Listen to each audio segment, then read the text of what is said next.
തീർച്ചയായും താങ്കൾ പറഞ്ഞു മറ്റ് നമ്മുടെ രാഷ്ട്രീയ പാർട്ടികളും അല്ലെങ്കിൽ സർക്കാരുകളും ചെയ്യുന്നത് ഒരു പരിധി വരെ മുന്നോട്ട് പോകുന്നുള്ളൂ എന്ന് പറയുന്നത്, അല്ലെങ്കിൽ ചില രാഷ്ട്രീയ പ്രസ്ഥാനങ്ങൾക്കോ അല്ലെങ്കിൽ നേതാക്കൾക്കോ രണ്ടാം നിരയിൽ നിന്ന് ബോധ്യമുള്ള അല്ലെങ്കിൽ ബോധമുള്ള രാഷ്ട്രീയ ബോധ്യമുള്ള കാഴ്ചപ്പാടുള്ള ആളുകൾ ഉയർന്നു വരുന്നതിനോട് വലിയ താല്പര്യം കാണിക്കാറില്ല.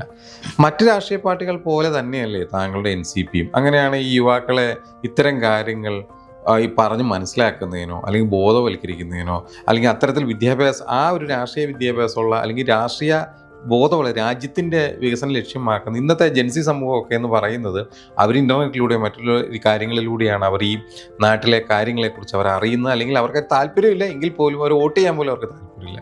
ഇത്തരക്കാരെയെല്ലാം ഈ ഒരു താങ്കൾ ഉദ്ദേശിക്കുന്ന അല്ലെങ്കിൽ താങ്കൾ പറയുന്ന ആ ലക്ഷ്യത്തിലേക്ക് കൊണ്ടുവരാൻ താങ്കളുടെ ഭാഗത്ത് നിന്ന് അഥവാ NCPയുടെ ഭാഗത്ത് നിന്ന് എന്ത്, കേവലം വാക്കുകൾക്കപ്പുറം എന്ത് നടപടിയാണ് ഉണ്ടാകുന്നത്? ഞങ്ങൾ നടപടി എടുത്തിട്ടുള്ള ആളുകളാണ്. അതിൽ ഏറ്റവും വലിയ ഉദാഹരണമാണ് ഈ പാർട്ടിയുടെ കീഴിൽ തന്നെ ട്രയാങ്കിൾ എന്നൊരു അസോസിയേഷൻ ഞങ്ങൾ ഉണ്ടാക്കിയിട്ടുണ്ട്. ഒരു സാമൂഹ്യ സാംസ്കാരിക സംഘടന.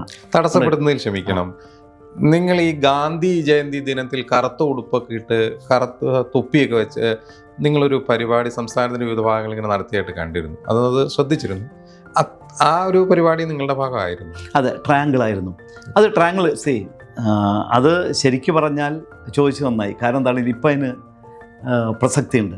കാരണം ഈ താഴെത്തട്ടിലേക്ക് അധികാര വികേന്ദ്രം എന്ന ഗാന്ധിയൻ ആദർശമാണല്ലോ. അതാണല്ലോ ഈ പറഞ്ഞ പഞ്ചായത്ത് രാജ് നഗരപാലിക ബില്ലായിട്ട് വരുന്നത്. അതിവിടെ നടപ്പിലാകുന്നുണ്ടോ? അത് നടപ്പിലായിരുന്നെങ്കിൽ എലപ്പുള്ളിയിലെ ഒരു പ്രശ്നം പൊങ്ങി വരില്ല, ബ്രൂവറി കേസ്. കാരണം എന്താ വെച്ചാൽ പഞ്ചായത്തിനാണ് ആ നിയമപ്രകാരം ഇതിന് സാങ്ഷൻ കൊടുക്കാനുള്ള അധികാരം. സർക്കാർ അതിൽ നിന്നും പിന്നീട് അത് ഏറ്റെടുത്തു, പഞ്ചായത്തിൽ നിന്ന് ഒഴിവാക്കി. അന്ന് 100 ചില്ലാനും ബാറിന് ഇപ്പോൾ 1000 ചില്ലാനും ബാറുകളായി കേരളത്തിൽ. അപ്പോൾ ഒരു പഞ്ചായത്തിലെ ജനങ്ങൾക്ക് അവിടെ വേണ്ടാത്ത സാധനം സർക്കാർ കൊണ്ടുവരുമ്പോൾ എന്തായി? പഞ്ചായത്തിനെതിരെയാണല്ലോ അവിടെ പാസ്സാക്കിയുള്ളൂ, ജനങ്ങളുടെ വികാരമാണത്.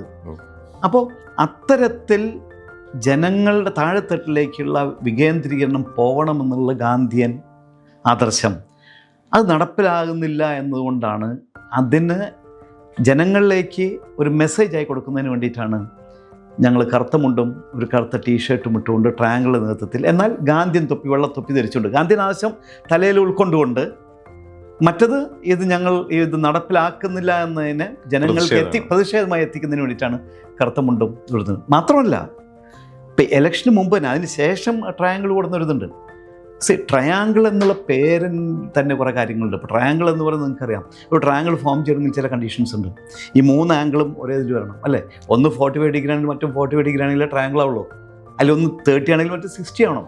അപ്പോൾ ട്രയാങ്കിൾ എന്ന് പറയുന്നത് ഞങ്ങൾ വെച്ചാൽ അതിന് 3 ഇത് കൊടുത്തിട്ടുണ്ട്. ഒന്ന് ജനാധിപത്യം, മതേതരത്വം, ഫെഡറലിസം.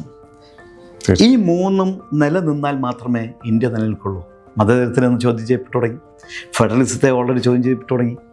അതുപോലെ തന്നെ ജനാധിപത്യം എന്നുള്ളത് അതിൻ്റെ കാലക്രമേണ അത് വളരെ താഴോട്ട് പോയിക്കൊണ്ടിരിക്കുകയാണ്, അതിൻ്റെ മൂല്യങ്ങളൊക്കെ നശിച്ചു തുടങ്ങി.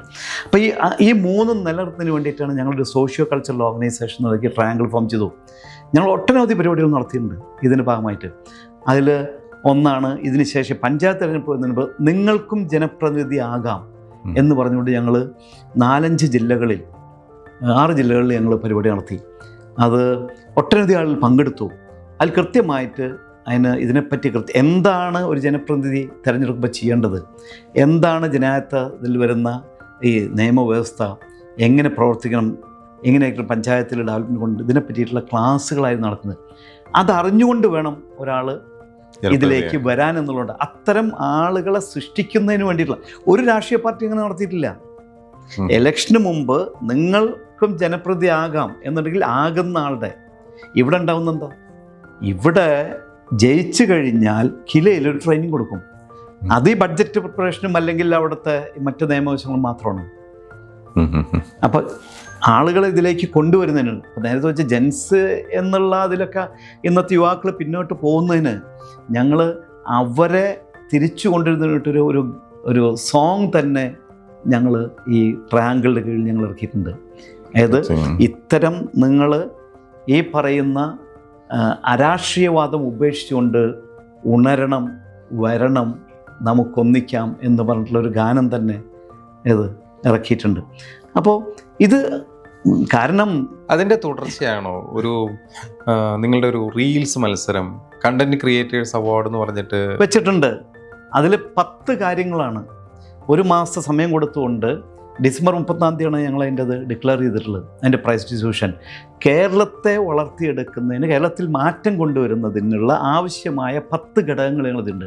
വേസ്റ്റ് മാനേജ്മെൻ്റ് ഉണ്ട്, അല്ലെങ്കിൽ ടൂറിസത്തിൻ്റെതുണ്ട്, അല്ലെങ്കിൽ ഇന്നത്തെ ഈ ഹ്യൂമൻ എലിമെൻറ്റ് കോൺഫ്ലിക്റ്റിനെ കുറിച്ചുണ്ട്.